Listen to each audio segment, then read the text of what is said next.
ada Bapak Insinyur Ajat Sudrajat, SPT, MPT, IPP. Silakan Bapak. Ya, baik. Terima kasih atas waktu dan kesempatannya, Pak Dwi. Mohon maaf sebelumnya saya izin untuk record dulu.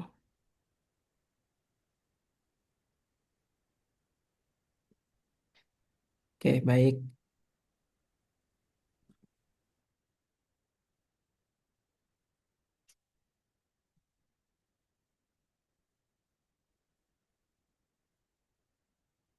Apakah sudah muncul share screen dari saya, Bapak Ibu? Sudah Pak Ajat. Ya, baik. Baik, Bapak Ibu, selamat pagi. Assalamualaikum warahmatullahi wabarakatuh. Waalaikumsalam warahmatullahi Waalaikumsalam warahmatullahi wabarakatuh. Pergi ke Jogja melihat fajar, jangan lupa membeli nampan. Mari kita sama-sama belajar, mudah-mudahan bisa sukses di masa depan. Amin. wabarakatuh. Ya, baik, teman-teman semua, bagaimana kabarnya hari ini? Apakah dalam keadaan sehat walafiat? Sehat, Pak. Pusing Alhamdulillah ya. Alhamdulillah. Oke, baik, teman-teman semua, pada kesempatan pagi hari ini kita akan sama-sama belajar terkait dengan manajemen pemeliharaan sapi perah, di mana sebelum nanti kita melaksanakan belajar mengenai manajemen pemeliharaan sapi perah, nanti marilah kita berdoa terlebih dahulu, mudah-mudahan diberikan kelancaran dan juga bisa bermanfaat bagi kita semua. Berdoa dipersilahkan.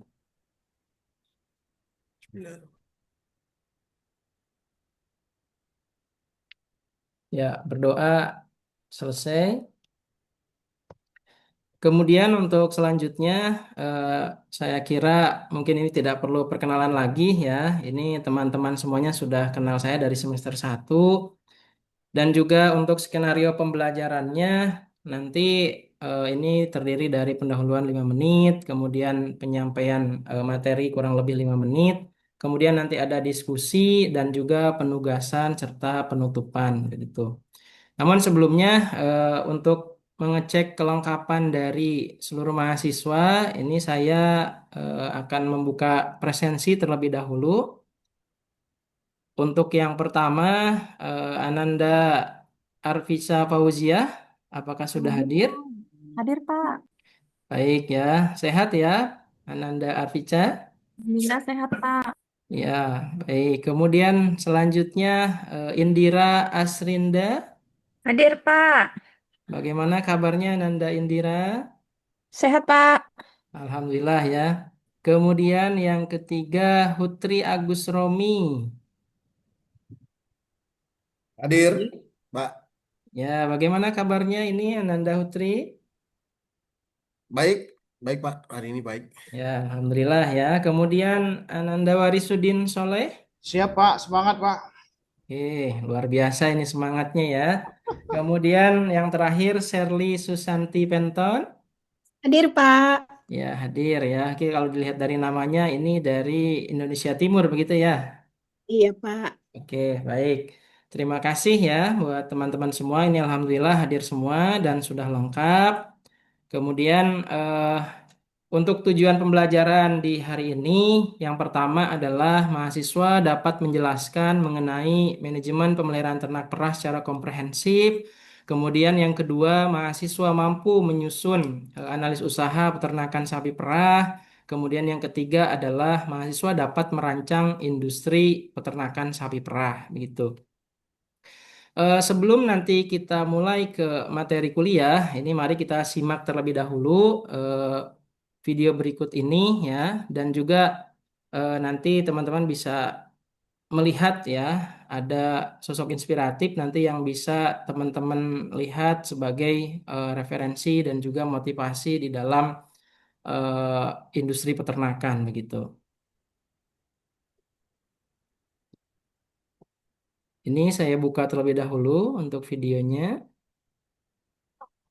Satu-satunya dengan Lactobacillus reuteri. Cobain yuk. Hot and cheesy dari Burger King. Saya ayam favoritmu. Dua menu mulai dari 39 ribuan.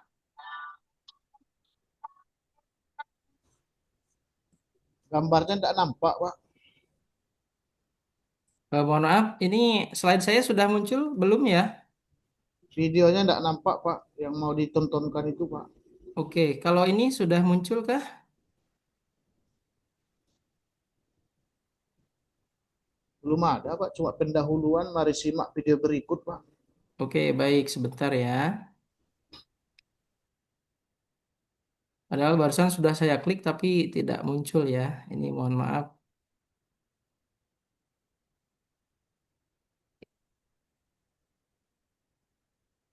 Apakah sudah muncul? Sudah, Pak. Sudah. Ya.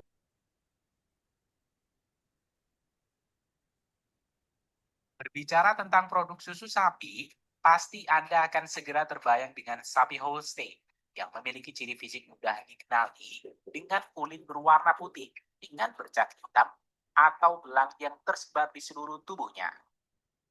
Pola belang hitam ini bisa bervariasi dari sapi ke sapi, tapi umumnya menciptakan tampilan yang khas dan mudah dikenali. Hal ini berkorelasi dengan keunggulan dari ras sapi Holstein, yang mana sapi Holstein dikenal karena memiliki potensi produksi susu yang tinggi.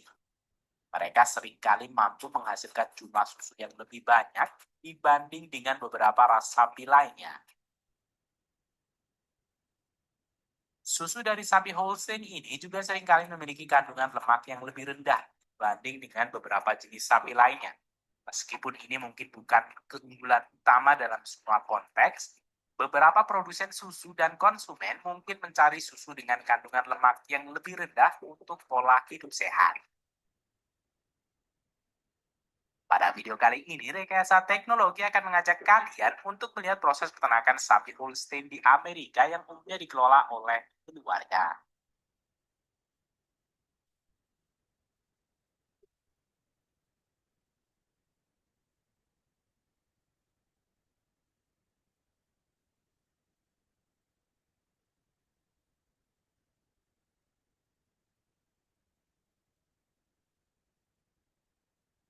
Walau peternakan-peternakan dikelola oleh keluarga, namun peternakan sapi Holstein seperti ini biasanya memiliki jumlah sapi hingga ratusan, di mana jumlah maksimalnya adalah 116 untuk batas sapi yang dikelola oleh keluarga. Lebih dari itu harus masuk manajemen perusahaan. Dan seperti yang Anda lihat, semua sapi ini adalah sapi Holstein yang dipelihara untuk produk susu mereka. Pada video kali ini, kita akan mengambil sampel dari beberapa peternakan keluarga dan juga peternakan skala besar yang dapat memelihara sapi hingga jumlah ribuan. Oke, baik ya. Kemudian untuk yang kedua, ini ada satu lagi video singkat yang bisa kita lihat.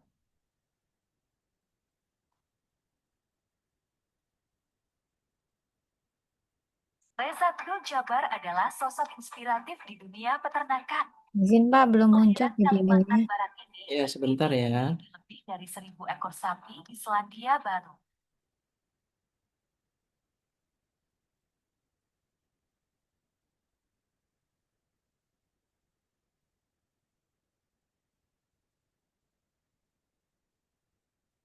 Sejak kecil, ia tertarik di bidang peternakan serta mengambil kuliah S1 hingga S3 jurusan pengelolaan ternak di Selandia Baru.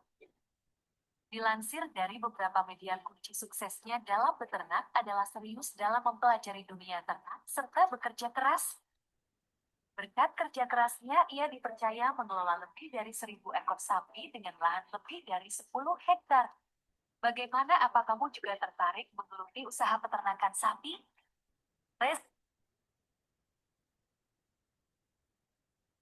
Ya, baik. Jadi itu ya buat teman-teman semua. Tadi ada dua tayangan video yang teman-teman sudah lihat begitu. Itu yang pertama adalah mengenalkan bagaimana industri ternak perah yang ada saat ini begitu dengan menggunakan pemanfaatan teknologi. Kemudian juga yang kedua ada sosok inspiratif yang bisa teman-teman jadikan referensi dan sudah sukses untuk di bidang peternakan sapi perah. Nah, kemudian selanjutnya ini ada beberapa pertanyaan untuk teman-teman mahasiswa, ini saya ingin tahu ya bagaimana tadi hasil menyimak dari teman-teman terhadap video yang sudah ditampilkan. Ini yang pertama, saya ingin bertanya kepada Ananda Hutri Agus Romi. Ini untuk nomor satu ya, apa jenis sapi yang ada pada video tadi? Ananda Agus Hutri apa? Jenisnya saya nggak mamba ini. Oke ya, mungkin Ananda Warisudin tadi apakah menyimak juga untuk jenis Kami sapinya? kami selalu menyimak, Pak. Oke. Apa Bapak tadi untuk jenis sapinya ataupun bangsa sapinya yang ditampilkan di sini warnanya hitam putih begitu? Ya, sapinya itu hitam putih, baru dikelola oleh keluarga yang inspiratif di Amerika. Oke, namanya tadi masih ingat tidak? Waduh, lupa kami, Pak. Oke, baik ya. Di Namanya Selandia Baru ya, Pak? Ini di ya, Selandia Baru. namanya itu adalah Friesian Holstein ya, merupakan salah satu bangsa ternak perah dengan produksi paling tinggi satu hari itu bisa sekitar 30 sampai dengan 40 liter apabila itu di negara asalnya gitu. Kalau di Indonesia rata-rata hanya 25 sampai 30 liter. Baik, terima kasih. Kemudian untuk selanjutnya Ananda Indria, tadi kira-kira siapa sosok inspiratif yang ada pada video tadi? Bapak, Pak. Tahu namanya tadi. Bapak siapa atau yang lain bisa menjawab mungkin? Inisialnya R? Itu kalau nggak salah di Selandia Baru yang suaminya artis ya, Pak? Iya, betul. Ada yang tahu? Rizky Ridho. Rizky Ridho. Bapak Bapak Reza, Reza ya. Bapak Reza ya, Ya, Bapak Reza. betul. Bapak Dr. Reza ya. Beliau merupakan seorang peternak sukses di Selandia Baru asal Indonesia begitu. Sekarang sudah mengelola ribuan ekor sapi dan juga sudah banyak digunakan untuk kegiatan-kegiatan magang mahasiswa ataupun juga untuk kegiatan kewirausahaan begitu. Di sana sangat concern terhadap kegiatan amal, kemudian terutama untuk teman-teman yang Muslim dan juga beliau itu merupakan salah satu sosok inspiratif yang bisa kita contoh begitu ya, baik dalam kehidupan sehari-hari maupun dalam bidang peternakan dan juga untuk kewirausahaannya. Kemudian untuk selanjutnya apa saja produk dari ternak perahnya? Nah, kalau dari sapi perah itu menghasilkan apa saja ya? Ini untuk eh, Ananda Sherly, sapi perah itu menghasilkan produk apa? Menghasilkan produk susu, Pak. Susu, baik ya. Selain itu ada apa lagi? Nanti dari susu itu akan diolah menjadi keju dan lain-lain, Pak. Oke, baik ya. Bagus ya pertanyaannya, jawabannya sangat bagus ya, betul. Kemudian untuk Ananda Arpica ya, untuk manfaat dari susu itu apa saja Ananda? Iya, Pak. Manfaatnya bisa mengandung kalsium, Pak. Jadi Ya, bagus buat tubuh. ya. Kemudian ada apa lagi manfaatnya? Susu Gemuk, Pak. bisa bikin gemuk ya, ataupun yang lain. Mungkin Ananda yang lain ada yang bisa menambahkan manfaat dari susu apa saja? Banyak, Meningkatkan Pak. sistem kekebalan tubuh. Nah, betul ya, meningkatkan sistem Susu kekebalan tubuh atau imun ya. Kemudian apa lagi? susu minuman yang enak, Pak. Susu minuman yang enak, betul ya. Jadi manfaat dari susu ini banyak begitu ya, bisa meningkatkan kecerdasan, kemudian juga bisa untuk menjaga kekebalan tubuh, mengoptimalkan pertumbuhan ya, begitu. Dan juga susu ini tentu ada istilah mengatakan bahwa susu itu merupakan makanan sekaligus minuman yang bergizi karena kandungan nutrisinya yang sangat lengkap dan sangat dibutuhkan oleh tubuh. Nah, kemudian yang terakhir ini ada juga sebutkan tiga produk olahan dari susu. Tadi salah satunya sudah disinggung ya. Ada yogurt, kemudian ada juga keju, ya. Kemudian juga ada juga susu pasteurisasi dan yang lainnya. Kemudian kalau untuk peluang usaha dari peternakan sapi perah ini kira-kira ini untuk apa begitu? Ada yang bisa menjawab?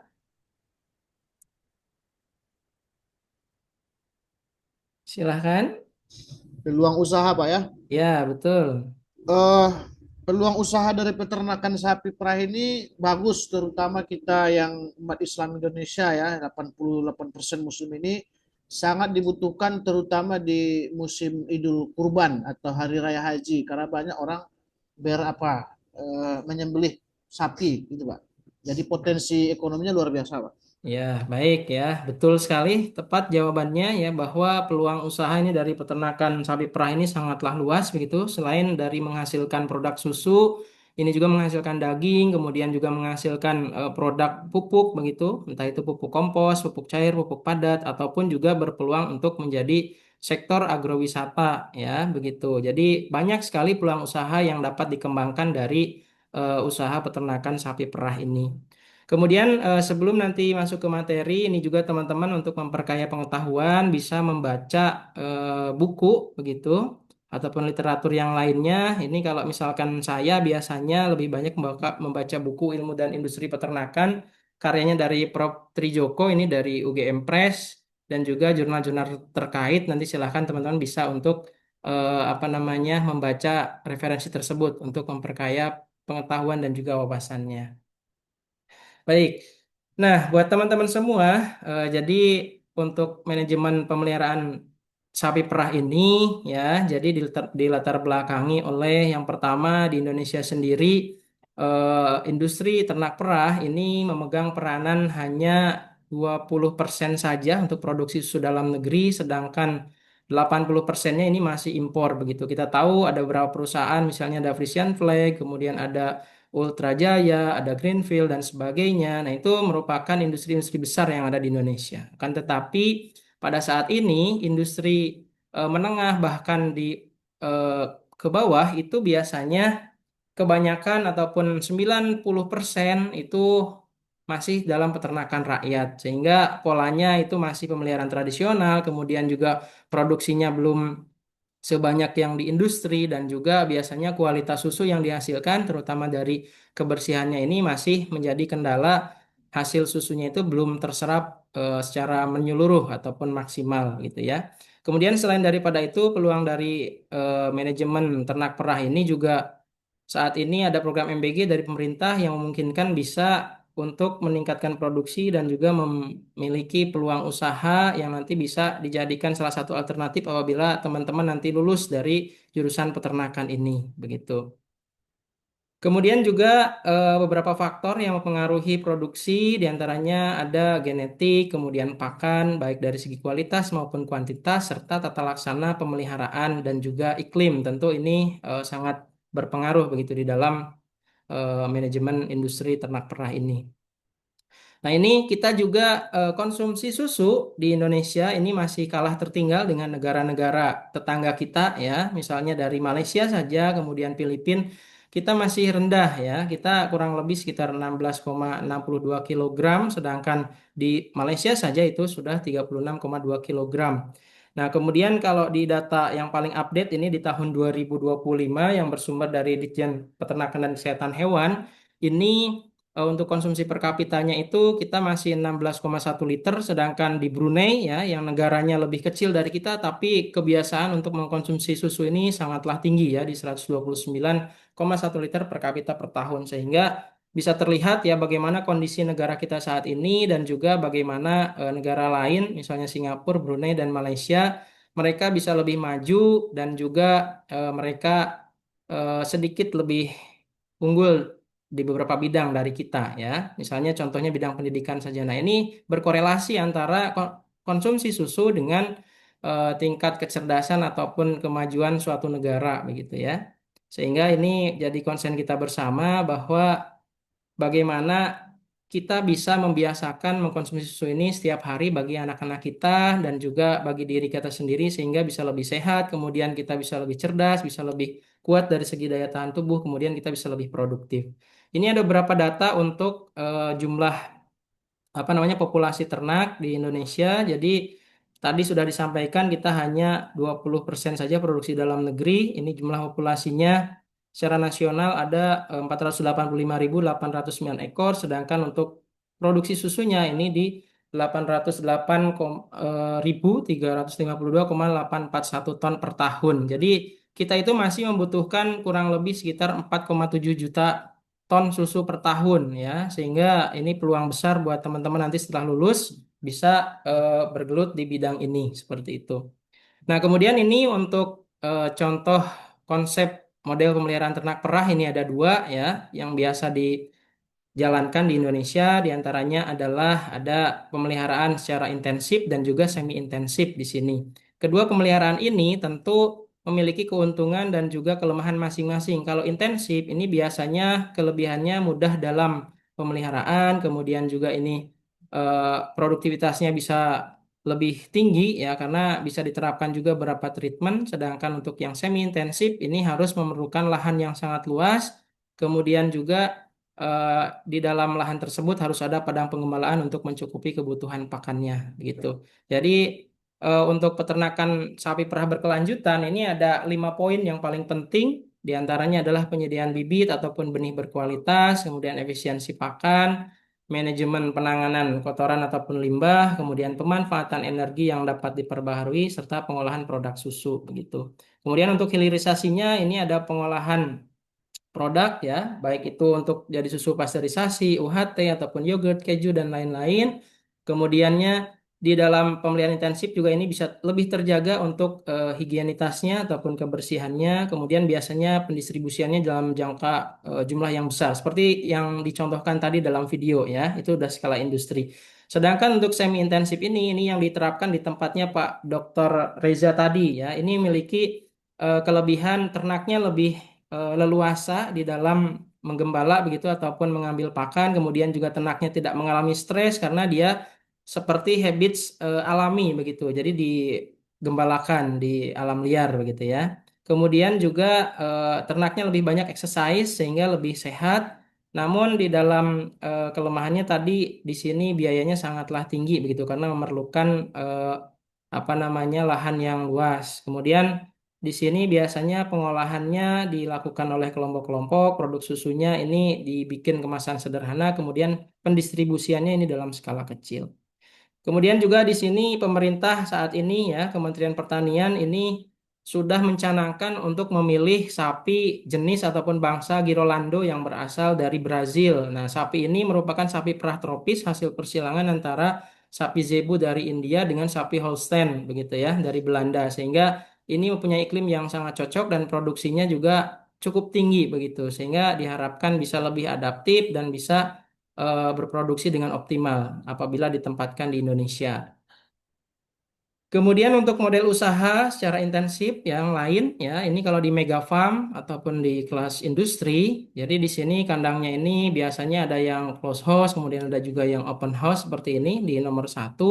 Kemudian juga ada beberapa syarat apabila ingin membuat suatu perusahaan yang intensif, diantaranya tadi kandangnya ini harus permanen, kemudian konstruksinya harus kuat dan memberikan ruang yang cukup untuk ternak perah, kemudian terdapat rearing, ini juga untuk tempat peristirahatan sapi dan juga untuk tempat Ini makannya. sudah habis, Bapak. Silakan. Ya, baik. Terima kasih buat teman-teman semua. Di sini ada tugas ya yang bisa teman-teman kerjakan nanti. Eh, Buatlah konsep usaha ternak perah yang cocok dikembangkan di daerah tempat tinggal teman-teman. Kemudian juga ini saya berikan waktu pengerjaan selama 1 minggu. Dan juga untuk tugasnya dikumpulkan dan dipresentasikan pada pertemuan mendatang. Mungkin itu karena waktunya sudah habis ya buat teman-teman semua. Siapa yang bersungguh-sungguh maka ia akan berhasil. Saya akhiri dengan pantun ke Jakarta membeli selasi. Cukup sekian dan terima kasih. Mohon maaf apabila ada kekurangan. Bila taufiq wal hidayah. Assalamualaikum warahmatullahi wabarakatuh. Waalaikumsalam warahmatullahi warahmatullahi wabarakatuh. wabarakatuh. Oke, silakan kita lanjut sesi berikutnya. Silakan Pak Dr. Noe. Ya, terima kasih Pak Dwi. Ya, Bapak Ibu berikan tepuk tangan yang meriah untuk Pak Ajat Sudrajat. Ini kalau orang Bandung ini bahasanya kelihatan ya. Jawa Barat ya. Baik, saya persilahkan sebelum saya memberikan masukan pada Ibu Shirley Susanti Penton ya untuk memberikan komentarnya. Kami persilakan Bu Shirley. Ya, baik. Terima kasih, Pak. Halo, Pak Jat. Halo Bu. Ya, tadi saya terkesan dengan presentasi Bapak, tapi ada beberapa poin penting yang mungkin perlu diperhatikan ya, Pak. Ya, Tadi saya lihat sekilas itu slide yang Bapak sediakan sekitar 63 ya, kalau nggak salah.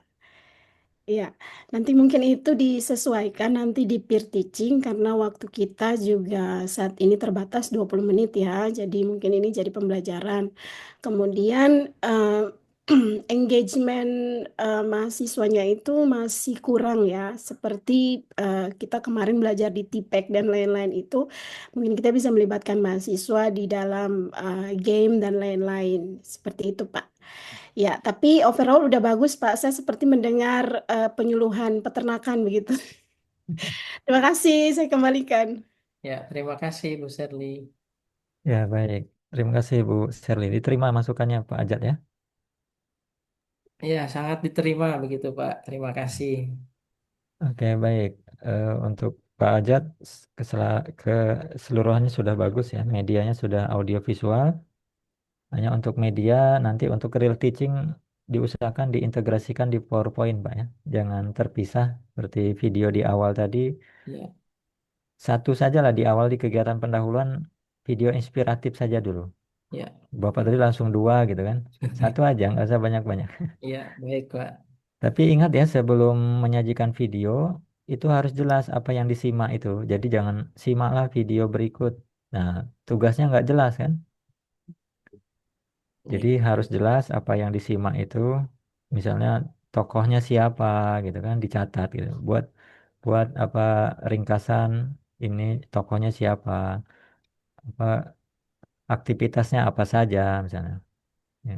ya, Permasalahannya apa saja misalnya. baik. Sehingga ketika sesi tanya jawab jangan muncul pertanyaan gitu kan. Jadi pertanyaannya itu sudah memang dicatat di kegiatan sebelum menyaksikan video. Itu penting ya. Ya, Cek kehadiran sudah, berdoa sudah, tapi secara tipeknya sudah terlihat tapi ya belum terintegrasi ya. Dan ya, manajemen waktu tadi karena rupanya cukup banyak. Ini ya. kita ini sebagai dosen memang kadang lupa kalau sudah ceramah Bapak Ibu. Ini ya. Ini kelemahan Iya, kita ya kalau udah ceramah tuh kadang lupa waktu ya. iya, Sehingga manajemen waktu itu penting ya. Jadi dipastikan kalau nanti 100 menit di real teaching ya, itu misalnya ya paling maksimal 30 menit lah Bapak itu ceramah gitu. Jangan lebih gitu. iya, Fokus ke sub CPMK. betul. Ya. Jadi tujuan pembelajaran Bapak tadi fokus ke satu Pak yang mana? Tadi kan ada tiga itu. Ya, Pilih yang betul. satu. Yang mana? Yang kalau satu yang nomor tiga ya nomor tiga gitu kan. Kan Iya, ada tiga nih, mampu menjelaskan, mampu merencanakan, mampu merancang. iya. Satu saja. Yang mana? Betul. Kalau tadi yang pertama Pak, karena kebetulan ini materi untuk kuliah itu biasanya kan langsung tiga. Jadi tadi itu sebetulnya baru masuk ke yang satu begitu. Mampu menjelaskan ya. Iya, Hanya tugasnya sudah mampu merancang itu. Jadi kalau mampu merancang ya sudah mampu merancang. Menjelaskan tuh ya bagian dari merancang itu kan. iya, Jadi fokusnya ke merancang saja gitu. iya, Jadi materi-materinya lebih ke yang merancang itu seperti apa teori-teorinya kan. iya, Kasus-kasusnya juga diberikan contoh-contoh merancang. Ya. Kemudian ketika memberikan tugas ya Pak, harus jelas juga. Tadi kan masih umum tuh tugasnya. iya, Jadi tokohnya siapa misalnya kan. Kalau Pastikan sudah menekan tombol record ya. Record. Kenapa? Karena nanti hasil Pak Utri. oke. Baik, lanjut lagi ya. iya, Jadi untuk tugas analisis kasus harus lebih jelas lagi. Ya. Tadi kan cuma diberikan tugas rancanglah ini di desa Anda. Nah, bingung nanti desa yang seperti apa. Apalagi kalau mahasiswanya nggak punya desa, ya. Tinggalnya di kota kan. iya, baik. Gitu. Jadi harus lebih jelas dalam memberikan tugas. Dan usahakan tadi udah saya sampaikan lah dari peserta yang pertama sampai peserta yang ke Pak Warisudin ya langkah-langkah sintakes metodenya harus Iya, harus tercermin ya. Kalau membaca ya diawali dengan membaca ya terkait dengan materi gitu ya. terkait dengan sub CPMK. Kemudian sebelum memberikan kasus diberikan soal dulu ya untuk memastikan pemahaman mereka. Kemudian nanti usahakan nanti ketika eh, menyelesaikan kasus Bapak keliling kelas ya. Keliling kelas memastikan mulai dari pengambilan datanya sudah sampai ke penyelesaian kasusnya. Baik. Saya kira itu untuk Pak Ajat ya. Selamat ya. Semangat selalu Pak Ajat. Ya, terima Ya, kasih saya banyak. kembalikan ke Pak Ya, Dwi ya. terima kasih atas Ya, masukan. sama-sama Pak Ajat. Baik, terima kasih Bapak. Oke, kita lanjut ya ke peserta keenam.